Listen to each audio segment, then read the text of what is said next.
digo que es una persona muy importante, sobre todo por tener el peso de llevar la sumillería del único restaurante en Granada que cuenta con una estrella Michelin. ¿Quién es Daniel Castro? Sumiller es el camarero que se ocupa y gestiona una bodega en un restaurante. El cliente prueba el restaurante por la cocina, pero repite por el servicio. En Granada hay talento, la tapa ha sido más perjudicial que beneficioso. ¿Qué os hizo diferenciaros del resto para no solo conseguir ese estrella Michelin, sino mantener ese nivel tanto en la sala como en la cocina? Los hechos diferenciadores son varios, yo creo. Bueno, las barbas pueden darnos alguna pista, ¿no? Pero bueno, interesante. Tiene para otro podcast ese apartado de tu vida. Comer en exceso o con mucho placer, seguro es una experiencia que todos, alguna vez, hemos experimentado, pero que jamás le pusimos nombre. Disfrutar del comer sin preocuparse por moderarse. Disfrutar de la vida, de un buen vino entre amigos, del arroz de la abuela los domingos. Disfrutar al descubrir una taberna nueva o volver al bar de siempre. Disfrutar de una buena conversación. Esto es Gocheando. Hola familia, ¿qué tal? Bienvenidos otro día más, otro episodio más a Gocheando.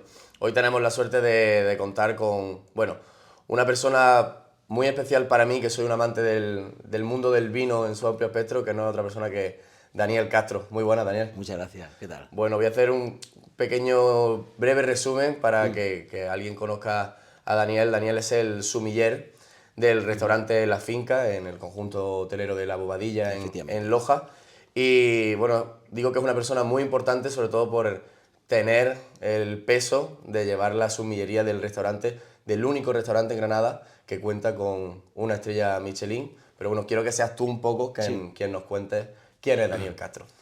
Bueno, yo nací en Barcelona, pero me he criado aquí en Granada desde bastante joven y bueno, llevo toda la vida trabajando aquí en la hostelería, en distintos negocios. Empecé en Abades hace ya 25 años y bueno, entre distintas etapas, pero no he parado hasta que he llegado a La Bobadilla, llegué hace 3 años. ¿Era lo que tú querías hacer desde siempre? ¿Era tu objetivo dedicarte a la hostelería o...? No, fue un poco, pues bueno, algo temporal, que quise coger como algo temporal. Yo mi especialización o mi dedicación era el comercio internacional, el transporte de mercancías.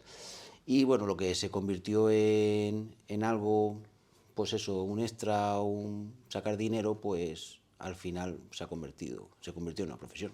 ¿Cómo ese proceso? Porque, claro, la gente lo sabe, al final la profesión del sumiller en sí no es moco de pavo, hay que tener unos conocimientos, hay que estar formándose todos los años, que no te lo voy a decir a ti, pero ¿cómo fue ese paso? Porque al final imagino que tuviste un recorrido Claro. ya en una hostelería de un cierto nivel en el que decidirías en algún momento especializarte o dedicarte en el mundo del vino. ¿Cómo fue ese cambio? Sí, pues mira, yo empecé por inquietud, ¿de acuerdo? Empecé por inquietud, además me acuerdo porque una vez estando trabajando en uno de los locales, un cliente me preguntó, mira, dame la carta de vinos, algún vino que esté hecho con merlot.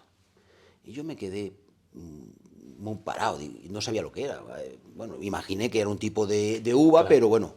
Entonces, aquello me llevó a investigar y bueno, empecé a investigar, empecé a formarme, a formarme yo por mí mismo, porque en aquella época, pues no es como ahora, ¿no? No había de hecho no había ni internet todavía, quiero decir, estaba todavía, había algo que era el IRC chat y 4 cosas más, pero no había como ahora. Y bueno, pues con libros, aprendiendo, ya empezando a visitar bodegas, etcétera, y hasta que digo, oye, pues esto me gusta. Y bueno, y a partir de ahí pues ya empecé a dedicarme más a la sumillería. Claro, porque es un proceso al final también para constatarte como sumiller. Imagino que tendrá todo, bueno, lo sé, lo digo sobre todo para que la gente un poco lo entienda.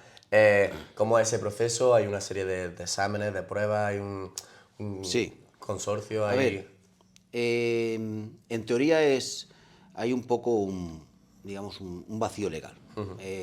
Sumiller es, a efectos laborales, es el camarero que se ocupa y gestiona una bodega en un restaurante, ¿de acuerdo?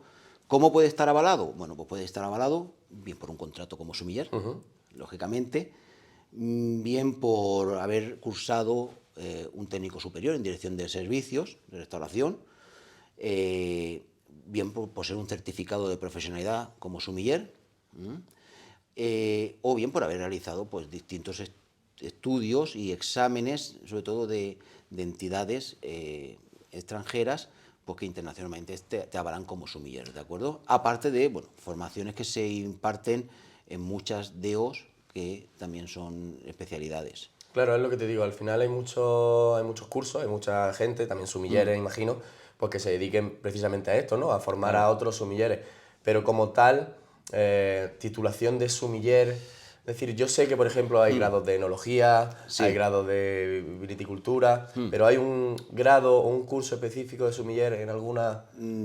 Como tal, no. lo único que hay superior y, digamos, de manera académica es el técnico superior en dirección de servicio Sí, y el restauración. que yo tengo, el de la Efectivamente, Escuela de eso Hostelería. es lo que a ti te habilita, ¿no? Digamos, desde el punto de vista académico. Fuera del ámbito académico o formación no reglada, como te he dicho, está el certificado de sumiller, que es una, digamos, una titulación que otorga, bueno, el SEPE o Sí. los servicios de empleo, y luego pues distintos cursos o certificaciones que, por ejemplo, pues imparten distintas denominaciones de origen y alguna entidad privada, y luego pues bueno, también estar asociado en alguna de las asociaciones de sumilleres que hay alrededor en toda España. Y eso sería un poco. ¿Cómo está la sumillería en Granada? ¿Qué nivel dirías tú? ¿En qué punto del amplio nivel que puede llegar a tener la sumillería o los sumilleres? ¿Qué No, nivel hay en en Granada? Granada sí, en Granada hay bastante buen nivel, hay mucha trayectoria, mucho recorrido desde hace ya muchos años, y hay bastante nivel y mucha gente que se dedica y que le pone sobre todo pasión y que hace cosas muy interesantes. Pues yo sé, en Granada está, bueno, no la escuela, es como la asociación de sumilleres, ¿no? Efectivamente. Que también compiten, no sé si tú estás dentro de esa asociación o es Bueno, yo en concreto estoy en la de Málaga, pero en la de Málaga, ¿no? Pero al final son sí, asociaciones de sumilleres a efectivamente. nivel provincial que compiten también, sé que compiten esos concursos. ¿Tú has participado alguna vez en algo o has No, mantenido un poco al margen? yo no he sido, fíjate, nunca me ha llamado la atención el tema de los concursos. Yo me ha gustado más digamos, la vertiente de docencia, la formación, más que el tema de los concursos, ¿no? Que bueno, lógicamente pues, está muy bien y además es, digamos, un camino para darse a conocer y Claro. promocionarse. Pero a mí me ha gustado siempre más la docencia, No, al la final formación. parece siempre que, siempre decimos, sobre todo la gente como nosotros que nos dedicamos a la sala, no que seamos para nada reacios a la parte de la cocina, pero sí es verdad que están como tan bien vistos y tan bien valorados los cocineros a lo largo de la historia, y siempre se nos ha dejado a nosotros en ese segundo lugar. Sí, Pero yo creo que un sumiller o un maître, un jefe de sala, es diferencial, sin duda, en la hostelería. Eso es lo que también te quería preguntar. En vosotros allí en la finca, ¿qué tuvo qué os hizo diferenciaros del resto para no solo conseguir esa estrella Michelin, sino mantener ese nivel tanto en la sala como en la cocina? ¿Qué hizo diferenciaros? A ver, allí el hecho diferenciador o los hechos diferenciadores son varios, yo creo. Por un lado, pues, digamos, lo que es la ubicación, el contexto, ¿no? Es decir, pues, lo que es empezar la experiencia en una capilla con uno de los órganos más importantes de Europa a nivel privado, luego tener una cocina como la que hay de manos del chef, de Fernando Arjona, y luego pues tener un servicio pues lo más exquisito posible, tener una bodega cuidada, y bueno, sobre todo eso, dar ese servicio, una temática. Pues, ¿cómo es la experiencia Claro, porque en la hay finca para quien no lo todos conozca? los años, allí todos los años hay una temática distinta, ¿no? Entonces este año, por ejemplo, la temática son las lindes de Granada. Entonces se cogen recetas tanto de Granada o ingredientes como de las provincias limítrofes, sería en este caso Córdoba, Jaén, Murcia, Almería, Málaga, y entonces todos los años pues se va haciendo esa temática. Entonces, claro, el cliente pues tienes lógicamente experiencias nuevas, y lo mismo en el caso del vino, ¿no? Es decir, todos los años pues yo la armonía o el maridaje pues le doy una temática. Este año, por ejemplo, pues ha sido Andalucía de cabo a rabo, en la cual, pues, digamos, se abarcan vinos de todas las provincias andaluzas, que además, por supuesto, también está presente en la carta, ¿no? De hecho, la carta, el vino local, el vino andaluz, tiene mucho peso, prácticamente es el 70% de la carta, ¿de acuerdo? Y a nivel de degustación o en los maridajes o en el copeo es el 100%.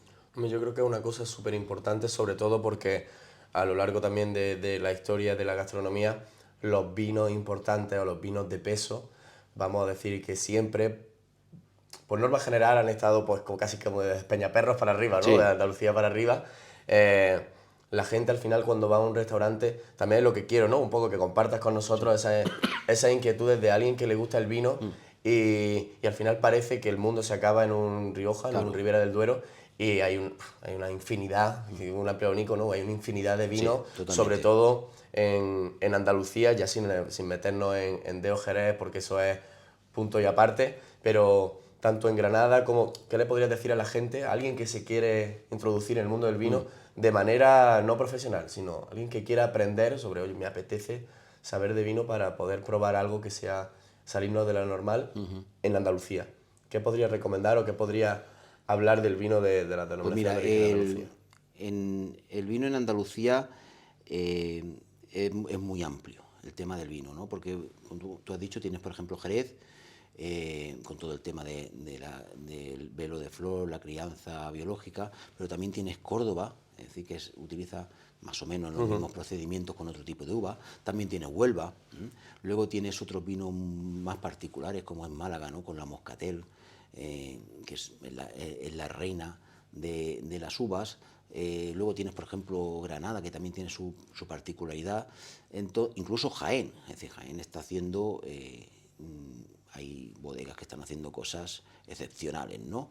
Entonces, pues bueno, es tener curiosidad y arriesgarse, es lo que tú decías, ¿no? Bueno, al final yo entiendo que uno va a lo cómodo y vas en una comida de empresa o de amigos o de familia y, bueno, vas a lo de siempre, ¿no? Que suele ser Claro. los dos grandes. Sin embargo, allí, por ejemplo, ¿cuál es la ventaja? O la ventaja que yo tengo, ¿no? Como sumiller, pues que como la mayoría del cliente es extranjero, van a por el vino local. Claro.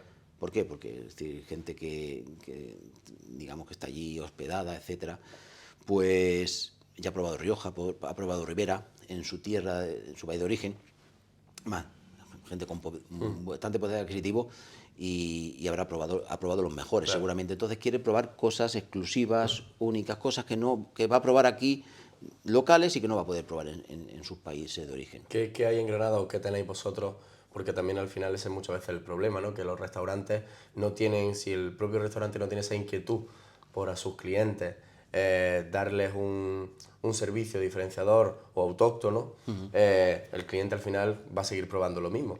Entonces, imagínate que yo te pido como hostelero que me recomendara una serie de vinos, más en Granada en concreto, ya que Sí. estamos Perfecto. aquí, pero ¿qué vino nos recomendaría para salirnos de esa norma, de Granada o de qué bodega? Mira, en Granada te puedes encontrar, y por ejemplo, tú tienes una de las bodegas con más antigua o más afincadas, que es, por ejemplo, Fontedey, que tiene cosas excelentes, tiene, por ejemplo, el Tinajas.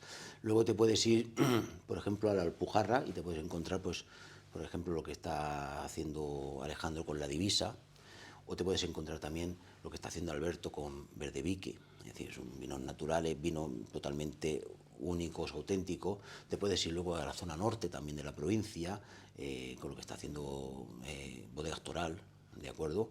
Viñaranda, luego también podemos ir a la costa, también hay Calahondo. Es decir, es que hay una variedad tremenda, y muy diversa, ¿no? Y es verdad que yo siempre digo, no se puede decir que uno sea mejor que otro, simplemente, pues oye, Son diferentes. distintos perfiles para distintos, y bueno, y aún así, y ya te digo, podríamos ver un montón de gente, de muchas más bodegas. Al final tenemos la suerte de que Granada, lo hemos hablado en la previa, es una ciudad que de la costa a la sierra te pones en poco más de una hora. Entonces pues tienes diferentes altitudes, que al final yo creo que es lo que hace Efectivamente. especiales a los vinos. ¿qué crees que falta en la hostelería de Granada, muy centrado siempre en este mundo de la sumillería y del servicio en la sala, para que Granada evolucione? Porque creo que Granada, aunque creo que está en un proceso evolutivo muy interesante en la gastronomía, pero ¿qué crees que le hace falta a Granada para evolucionar, de ese paso como ha dado ciudades vecinas como Jaén, como han dado otras ciudades anteriormente Málaga? ¿Qué nos hace falta a la hostelería de Granada para dar ese paso al siguiente nivel? Mira, yo a lo mejor para el siguiente nivel no sabría decirte algo concreto, pero sí te puedo decir que se ha evolucionado bastante en los últimos años en Granada. Es decir, nos hemos dado cuenta de que la tapa ha sido más perjudicial que beneficioso. Se está empezando a profesionalizar esta ocupación. Ya la gente no se mete en la hostelería como último recurso o porque ha fracasado en los estudios. Entonces eso hace que cambie mucho, pues ya tiene gente, es decir, ya hay gente preparada. Las mismas empresas ya están ofreciendo unas condiciones económicas y de conciliación, bueno, pues como cualquier otra profesión, como cualquier otra dedicación. Sí, pero aún así hace unos años me acuerdo, y además yo tuve un cabreo enorme con esos comunicados, no sé si te acuerdas, cuando se ponía que en la Costa del Sol no había camareros para trabajar, y al final es lo que tú dices, ese problema de conciliación, ese problema de honorarios, al final, tú lo sabes igual que yo, de la Escuela de Hostelería de Granada salen grandísimos profesionales y que por desgracia la mayoría se acaban yendo. Claro. Se acaban yendo porque en Granada, y creo, quizás eso es parte del problema de las empresas, no están dispuestos a pagar a los profesionales. Claro. Y, por ejemplo, en un ámbito como el tuyo, un buen sumiller, es lo que te digo, es diferenciador completamente en una sala y te expone completamente el menú a un nivel. Es decir, tú puedes tener un menú completo, pero la experiencia se hace completa con un buen servicio, con una buena atención. Y creo que al final, por no invertir en grandes profesionales, que lo hay, por eso cuando decían, no hay profesionales en la Costa del Sol, no, mira, perdona, profesionales hay, pero si tú quieres pagar por 12 horas al día 1.200 euros, no te los vas a encontrar cuando están en Bilbao, en Madrid, en Barcelona, en el País Vasco. Yo creo que ese es el principal problema. Sí, no, y de hecho te digo, ha cambiado mucho porque la gente se ha dado cuenta de que, bueno, yo siempre lo digo, el cliente prueba el restaurante por la cocina, pero repite por el servicio, ¿de acuerdo? Entonces, como tú decías ahora mismo, si tú tienes una cocina mediocre, pero tienes un buen servicio, oye, pues puedes defenderlo. Tú tienes una gran cocina y tienes un servicio pésimo, está fracasado, ¿de acuerdo? Entonces el empresario se está dando cuenta y se invierte cada vez más. Poco a poco, pero se invierte. Sí, pero al final es como siempre empezamos por la cocina. Siempre parece que el punto central, Sí. Yo lo puedo llegar a entender porque al final la gente va a un restaurante para comer, va a un restaurante a comer. Claro. Entonces el producto en sí, la materia prima tiene que ser buena, pero es que la materia prima en la sala tiene que, como tú dices, ser aún mejor. Y tenemos la suerte en Granada de que contamos con una escuela de hostelería, bueno, también la de la Costa y la de varios sitios, maravillosa, y que salgan muchos profesionales de ella. Antes lo hablamos, restaurantes como Cala cuenta con profesionales de la escuela de hostelería, propio Arriaga, vosotros contáis con profesionales de la escuela de hostelería. Entonces, volviendo un poco al tema ese, que me ha alegrado un montón que me lo hayas mencionado tú en el nivel negativo, porque yo soy quien me conoce, además me dicen que soy, vamos, terrorista de la tapa, que no soy granadino casi, porque yo reniego, y siempre lo digo, de la evolución que ha tenido la tapa. Claro. Creo que la tapa, además no lo explicamos el otro día, y creo que es muy interesante explicarla, y si en algo me equivoco, que seguro que tú sabes más que yo, corrígeme, pero bueno, para que la gente que nos escuche lo sepa, la tapa, el origen de la tapa realmente viene del propio nombre, de tapar. Lo pasó, antiguamente los vinos y las cervezas no estaban tan perfectamente hechas, entonces pues las levaduras seguían fermentando, entraban moscas, entraban bichos, entonces pues se tapaba, simplemente se tapaba hasta que alguien, no vamos a decir quién porque no lo sabemos, pues decidiría echar pues una rodaja de salchichón, de queso, del producto que tuviera allí. Y eso incitaba al cliente pues a pedirse una ración. O sea, era una especie de aperitivo, una cortesía. Aunque se dice mucho que la tapa no es cortesía, sino que es una tradición. Es decir, la gente ya va a los restaurantes, va a los bares y te exige la tapa. Mira, perdona. La tapa es una tradición, pero es una cortesía, no deja de ser un regalo. Entonces, esa evolución negativa a la que yo me refiero de la tapa es justamente eso.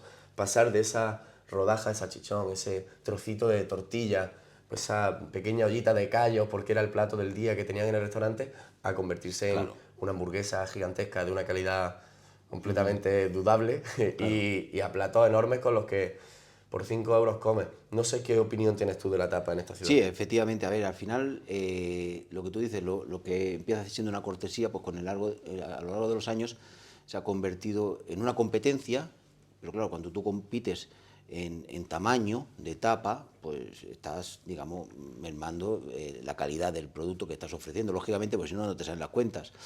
¿Qué ocurre? Pues que al final en Granada nos hemos dado cuenta, desde hace ya un tiempo, pues que el turismo que se atrae es un turismo de bajo segmento. Ya. Entonces, ¿qué pasa? Que es decir, el turismo que consume tapas, que no lo estoy diciendo con ninguna connotación despectiva, por supuesto, pero no es un turismo que pernocte, que gaste, que... Entonces ese es el principal problema, Claro, que el turismo, entonces, nosotros que nos dedicamos también al claro, turismo, decía pues, que la gente no claro, viene aquí a dormir, claro, viene, ve la Alhambra, come y efectivamente. se va a Málaga o se va a Claro, Sevilla. entonces nos hemos dado cuenta que al final, claro, pues ese turismo pues no gasta, no consume. ¿Qué ocurre? Que en épocas sobre todo de crisis económica, pues el alto segmento siempre se mantiene, Claro. el alto segmento gana mucho más. Claro. Con lo cual nos hemos dado cuenta que dice, no, al final no es rentable, ¿no? Y bueno, yo creo que poco a poco se va cambiando. De hecho, hay bastantes locales ya que son restaurantes puros y duros, que eso hace 15 años era impensable. Es decir, entonces, pues bueno, yo personalmente pienso que está cambiando para mejor. Volviendo y bueno, yendo un poco también al tema vuestro con el reconocimiento Michelin, dentro de muy poco tenemos la gala.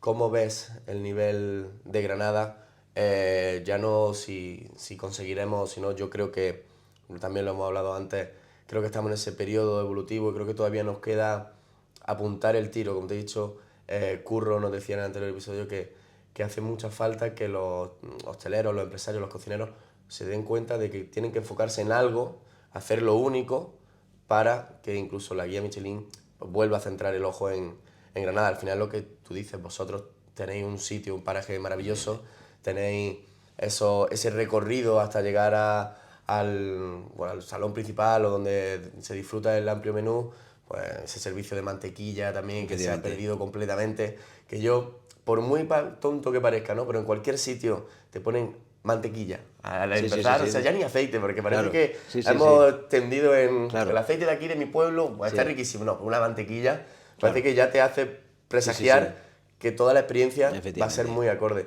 Pero ¿crees que hay alguna posibilidad, ya no te digo incluso este año, porque ya lo tenemos, pero ¿crees que hay alguna posibilidad de conseguir algo más en Granada? O... A ver, yo estoy convencido de que no sé tampoco este año, pues no tengo la certeza, pero con el tiempo sí. Si seguimos en este nivel, pues alguna cosa, alguna más caerá dentro de Granada Capital y además es lo esperable y lo deseable, ¿de acuerdo? Porque, bueno, también lo hemos hablado antes, ¿no? Es decir, nuestros vecinos en Jaén, pues le han dado ese cambio radical y han convertido la capital de Jaén en un destino gastronómico. Bueno, pues eso es un poco la idea. En Granada hay talento, en Granada hay creatividad, se están haciendo las cosas bien. Todavía nos falta ese pequeño empujón o ese pequeño matiz, ¿no? Que dé esa posibilidad, pero bueno, yo creo que con el paso a lo mejor de los años, pues claro que sí. También, de hecho, lo espero. Hombre, es lo que esperamos todos porque es ese punto diferenciador que va a hacer que Granada no solo sea una ciudad turística por los monumentos que tenemos en la ciudad, sino también por una gastronomía de calidad, que es lo que al final, gente como nosotros y gente que pues, al final el Producto Interior Bruto de este país se mantiene a base del turismo y de la hostelería, y hay un gran turismo gastronómico en nuestro país que por desgracia pues se queda en Galicia, se queda en el País Vasco, se queda en zonas del norte o del interior, pero que Granada tiene un potencial, sobre todo por lo que hemos hablado antes, porque tiene un amplio abanico de posibilidades. También te quería, porque al final vosotros tenéis la suerte de tener el apoyo o el refuerzo de un grandísimo hotel, que la verdad es que hace mucho más fácil, yo creo, para un restaurante, porque al final, ¿qué porcentaje de clientes del hotel son clientes del restaurante? Claro, allí nosotros, por ejemplo, aparte que bueno, la ubicación pues todo lo que tiene de maravilloso, pues también tiene pues, que estamos apartados, de hecho estamos en mitad de los montes, etcétera. Ahí, pues bueno, el cliente, la mayoría a lo mejor el 90% del cliente es del propio hotel. Es verdad que luego siempre, tanto en primavera como en otoño, pues tenemos servicio de almuerzo, porque nosotros siempre damos servicio de cenas. Entonces los domingos hay servicio de almuerzos y eso facilita pues que clientes de paso, tanto de Granada como de Málaga, se puedan acercar y disfrutar de la experiencia. Pero nosotros nos nutrimos, es decir, del cliente de hotel, pero... Claro, yo sí he notado esa evolución en Granada que estamos hablando, mucho más en los hoteles, casi en estos últimos años, que en la restauración, que al final van de la mano. Se han abierto hoteles en Granada, o por ejemplo estamos aquí en Bubakia Suite, que os invito a todos a conocerlo, Bubakia Suite and Susurro Branch, aquí en la calle San Matías. Es decir, estamos poniendo a Granada en un nivel hotelero muy importante. Y si no me equivoco, sigue habiendo proyectos que se van a completar por delante. Y yo creo que eso ha supuesto también para los hosteleros, es decir, bueno, si ahora lo que tenemos, antes teníamos un nivel de 3 4 estrellas, poder adquisitivo medio, pero es que ahora estamos abriendo hoteles de 5 estrellas, gran lujo, pues lo que abrió en Gran Vía, lo que ha abierto también en Plaza La Trinidad. O sea, no por nombrar a nadie, porque siempre nos dejamos a alguien, claro. pero se están abriendo hoteles de muchísimo nivel, atrayendo a ese poder adquisitivo. Entonces lo que tiene que haber abajo o alrededor en Granada de restaurantes tienen que tener ese poder adquisitivo, y yo creo que es justo la tendencia que está vertiendo de que esa tapa se... Claro, es lo que decíamos antes, es decir, nos hemos dado cuenta de que el turismo de la tapa atrae, o la tapa atrae un turismo de segmento medio-bajo, y que se han hecho pues hoteles de lujo, tanto de empresas grandes, cadenas, como manos más privadas, ¿no? Sí, por eso precisamente, para atraer ese alto segmento. Hay una tendencia, el otro día no me acuerdo con quién lo estuve hablando, creo que también fue con otro compañero, bueno, que se dedica al mundo de la hostelería, volviendo al tema de los vinos un poco, porque como te digo, yo cualquier rato charlando contigo, charlando con Pedro, que sé que es un gran discípulo y profesional tuyo, ¿qué evolución o qué tendencia crees que va a haber en los próximos años con los vinos? Yo recuerdo mis primeros años en la hostelería, unos vinos, sobre todo en la parte de los tintos, unos vinos muy, muy fuertes, una capa muy alta, muy intensos, y parece ser como que esa tendencia está cambiando. Cada vez hay vinos con una capa más baja, vinos más... Sí, mira, actualmente la tendencia es sobre todo buscar vinos en tema ecológico, veganos, mínima intervención, o sobre todo, pues, digamos, de vinificaciones tradicionales, como habíamos dicho antes, Jerez, o Montilla Moriles, Huelva incluso, Málaga, etcétera, ¿de acuerdo? También es verdad que, bueno, los paladares cambian, entonces la gente joven es más reacia a esos vinos, a vinos demasiado estructurados, con mucho cuerpo. Entonces se persiguen otro tipo de perfil, con mucha más acidez, mucho más ligeros, y todo eso influye, claro, lógicamente, ¿no? Es decir, de hecho, yo soy todavía de la época del Rioja, de hecho es lo que más consumo a nivel privado, porque me es más fácil, por no calentarme la cabeza, Claro. me refiero. Pero sin embargo, generaciones posteriores a mí, de 5, 6, 8 años, ya se encaminaron más al Ribera, ¿de acuerdo? Y ahora, pues la nueva generación, los que están empezando, que más o menos pues, con 20, 25 años, espero que no empiecen antes, claro, pues eso ya buscan otro tipo de perfiles, ¿de acuerdo? Y eso van en las generaciones. ¿Qué podrías recomendar así, si yo te dijera, aunque luego en las preguntas rápidas te diré que me centre el tiro con uno? Vale. Pero ¿qué nos podría recomendar el nivel de vino? Vamos a dar como tres vinos, ¿no? Tanto en blanco como en tinto, pues de ese nivel medio-bajo, un nivel medio tanto de precio como de calidad, y un nivel alto para ese consumidor. Me voy a un consumidor inicial, es decir, no a una persona, puede ser rango de edad de 20, 25 años, que está aprendiendo en el mundo.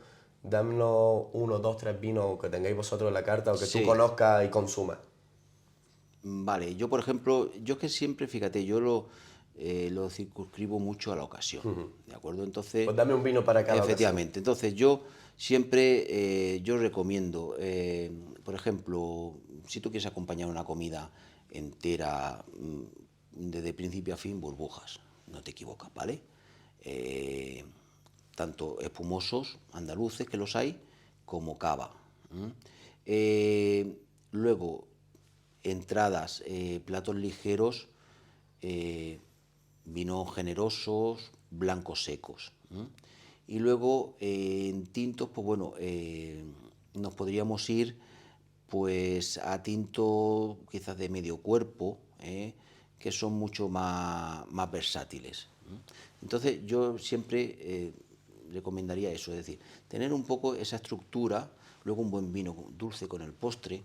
Es una pena porque me ha hecho me ha resultado muy interesante al final, era un profesional, pero la tendencia que en Europa y en el mundo, casi que en Granada no, bueno, perdón, en España no, aunque está evolucionando ese consumo de estos espumosos, de estas burbujas Claro. con las comidas. Yo recuerdo en mi época cuando trabajaba en hostelería y claro, y venía un extranjero y era como súper normal o fundamental para él, pues un buen cava, un champán. Y esa tendencia está entrando mucho ahora. Yo, por ejemplo, lo noto mucho en los restaurantes. Antes era impensable, yo creo, en Granada, buscar un sitio que tuviera un copeo de un espumoso. Y ahora tiene que haberlo porque se reclama mucho. O sea, esa tendencia viene, la hemos adquirido, o sea, Claro, bueno, sí, esa tendencia, al final, es decir, gastronómicamente, es que es necesario, porque de hecho todo el tema este de los restaurantes gastronómicos, el menú que se ofrece, hay que pensar que es un menú con unos matices muy concretos, con unos sabores muy específicos, entonces no le puedes poner cualquier vino, no le puedes es decir, porque el vino no puede solapar nunca la comida, tiene que acompañarla y ensalzarla, o por lo menos acompañarla, ¿ya? Si no la ensalza, que no lo ensalce, pero por lo menos que no la solape. Entonces, la mejor opción es un espumoso, del tipo que más te guste, o andaluces, que hay cosas preciosas y elaboradas con el método cava o champenois, o un cava, o bueno, puede ser lo que sea, ¿no? Es decir, y entonces es necesario, es decir, entonces, al final, de hecho, todas las DEOs están elaborando, bueno, todas, es rara es la DEO que no tiene su espumoso. ¿Por qué? Porque es que surge de esa necesidad. ¿Qué opinas de Granada? ¿O qué opinas de todo el...? Porque yo me he criado, por así decirlo, en el mundo de la hostelería, viendo cómo se ha fraguado, cómo ha ido evolucionando toda la DEO Granada, en qué punto está Granada el nivel de vino dentro de las DEO. Al final las DEO yo sé que son muy particulares, claro, tienen unos requisitos que al final quién pone los requisitos, quién marca esos requisitos, que es lo que muchas veces no solo a los sumilleres, sino a los propios vinicultores le hace ser un poco reacio incluso a las DEO. Efectivamente. Quizás aquí lo que yo encuentre es que bueno, hay cosas excelentes, pero quizás falta a lo mejor esa unidad y ese ir acompañado como hay en otras provincias. Es decir, porque aquí la DO pues, abarca unas cuantas bodegas, luego hay un montón de bodegas que están fuera de la DO, por eso que hablábamos antes, ¿no? Que te he dicho, pues porque son vinos o bien de mini intervención o con uvas que no están que no cumplen los requisitos que la DO ha establecido. Entonces, bueno, pues eso al final yo creo que el no ir al unísono en grupo, pues hace que, bajo mi punto de vista, que esté un poco más debilitada que otras de otras provincias que están pegando, pero adelantadas. Es que es lo que pasa, yo también quiero, o sea, yo soy muy crítico ante todas las cosas, yo también, en Granada hubo una división del mundo de la sumillería también hace unos años, y parece siempre eso que miramos nosotros por nosotros mismos, por eso lo que te decía, el tema de las DO, es decir, ¿quién regula la DO? Yo muchas veces con el tema de la tapa decía, oye, la tapa tenemos que convertirla en una denominación de origen y que cumpla unos requisitos de calidad, de cantidad y unos estándares, pero claro, ahí al final, pues yo entiendo que va a llegar alguien propietario en Gonzalo Gaya, va a decir, oye, claro, porque a ti te dé la gana, estos son los parámetros y yo no puedo vender tapas porque tú lo digas. Entonces, ¿por qué hay esa división en el mundo de la sumillería, en el mundo de los vinos? No sé, yo la noto, es decir, yo noto como que hay diferentes estilos, diferentes formas de ver las cosas. Pero yo pienso que esto es mucho de nosotros, de Granada. Sí, ¿verdad? El granadino, ¿no? Mucho granadino. Es decir, yo creo, a ver, por ponerte un ejemplo, tú vas a Málaga y es distinto. Claro. Van todos. Es decir, de hecho, Málaga pues tiene Montes de Málaga, la DO Málaga, a la Xarquía, las pasas incluso de Málaga, dentro de la misma DO. Claro, y son cosas que no Y tienen nada que entonces, ver una con claro, otra. entonces, y van todos a una, ¿no? O te vas a otras provincias y ves que hay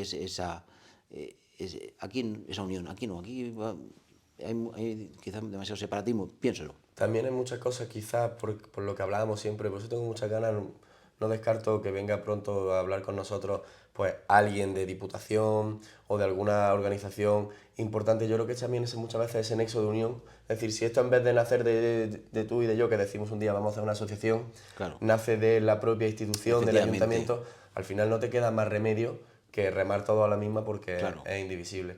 Quería preguntarte un poco para ir terminando este apartado, ahora iremos con unas preguntas rápidas. Sí. Ahora cierra la temporada la finca en Sí. noviembre, ¿no? Efectivamente, el 2 de noviembre, es el último servicio. Cierra durante 3 meses, ¿no? Imagino son... Bueno, un poquito más, ¿eh? Un poquito más. Sí, hasta marzo. Al final es este tiempo, ¿no? A lo mejor de I+D, de buscar un Efectivamente. poquito, hacer qué hacer para el año que viene, que también imagino que tú también tendrás trabajo ahí Claro. bastante. ¿Qué proyectos se avecinan para este tiempo? Pues mira, yo durante este tiempo lo que hago es, bueno, pues asistir a formaciones, tanto como alumno, como impartir formaciones o participar en cata, distintos eventos y, bueno, sobre todo empezar pues a bichear, ver bodegas y ir descubriendo cosas pues para ir nutriendo la carta del año que viene, ¿no? O incluso pues también otra ocupación mía a través de mi empresa, que es la del asesoramiento gastronómico, ¿no? Entonces, pues bueno, ahí voy un poco compaginando estos meses. ¿Tienes ya ahí algo en mente? Este año me has dicho que has hecho ese recorrido, ¿no? De Sí. Andalucía de cabo a rabo. ¿Tienes ya alguna idea, una base para el año que viene? Sí, lo que pasa es que depende del menú. Claro. Entonces estamos ahí. Claro, porque, tú tienes menos tiempo siempre. Claro, yo siempre dependo del menú, ¿no? Porque claro, una vez que a mí me comunican, pues mira, esta va a ser la idea del menú, vamos a ir por ahí, y estos van a ser los platos, entonces sí es verdad que yo siempre, la temática va a ser andaluza, está claro, ¿vale? Es decir, todos los años ha sido, por ejemplo, el primer año fue vinos de Granada, segundo año fue viaje por el centro de Andalucía, y este año ha sido Andalucía Cabo a Rabo. Entonces, va a ser Granada, va a ser Andalucía seguro, pura. seguro. Pero claro, yo dependo Claro, un poco esa- de la temática para que tenga sentido. Claro. Pues vamos a pasar este apartado que, como siempre me gusta hacer a mí, tanto cuando en la radio como aquí, creo que es muy interesante porque da tiempo, poco tiempo para, si algo quieres extenderte en alguna pregunta, puedes sin ningún problema, estás en Vale. tu casa. Pero bueno, preguntas cortas o medianamente cortas con respuestas lo más rápido posible. Si no te hubieras dedicado a la hostelería, ¿a qué te dedicarías? Pues no lo sé, porque me he dedicado a muchas cosas, aparte de la ¿O a qué te hostelería. hubiera gustado dedicarte? Transporte internacional. Transporte. ¿Qué haces cuando no trabajas? Pues cuando no trabajo y me lo puedo permitir, no hago nada. Invertir el tiempo en no hacer nada es Nada. súper importante. ¿Dulce o salado? Salado. ¿Carne o pescado? Bueno, carne. Recomiéndanos un vino. Un vino, marca y... Sí. Vale, por ejemplo, Camaleón de Viñedos Verticales. Ahí queda. Dime un plato que te guste o hacerte o que te hagan. Mi plato favorito, plato favorito. huevos rotos con jamón. No fallan, no fallan. ¿Y el que más odias? Algo que lo puedas soportar, pero lo típico Bueno, que odie las espinacas. La espinaca. No eres como Popeye, no, para nada. Nada. Un restaurante que no sea el tuyo, que recomendarías o que digas que puede estar en el top de la ciudad. Tengo que mojar, ¿no? Sí, por supuesto, la gracia. María de la O. María del Lago. Algo que la gente no sepa de ti. Pues bueno, quizás que hace años fui fraile. Fraile. Sí. Bueno, las barbas pueden darnos alguna pista, ¿no? Pero bueno, qué interesante. Tiene para otro podcast ese apartado de tu vida. ¿Alguna manía trabajando? Sí, me gusta cuando, por ejemplo, en el tema de los vinos, me gusta tenerlo todo medido y no dejar nada, digamos, al azar. Al azar. Y por último, y mi pregunta por la que me crucificarán todos los años, ¿tapa sí o tapa no? Etapa no. Buah, eso me alegra y me reconforta traer a gente que diga tapa no, porque es justo por lo que luchamos al final, esa hostelería de calidad. Pues Daniel, muchísimas gracias, la verdad es que siempre que he intentado cualquier cosa contigo por las circunstancias no nos han salido, me alegro que sea aquí en este espacio Cocheando, porque creo que puede tener una utilidad, no solo que sea un mensaje, sino que sea un mensaje útil pues, para la gente que quiere aprender el mundo del vino, para la gente que le guste. Al final, no siempre por el tiempo que tú tienes, tienes la oportunidad de charlar contigo y es como si fuera una charla... Pues ha sido un placer también para mí, Alfonso, aquí compartir esto. Pues muchísimas gracias. Esperemos vernos pronto, a ver si en alguna cata podemos coincidir, que Pues seguro sí. será un motivo de aprendizaje. Así que Venga. muchísimas gracias. Pues nada.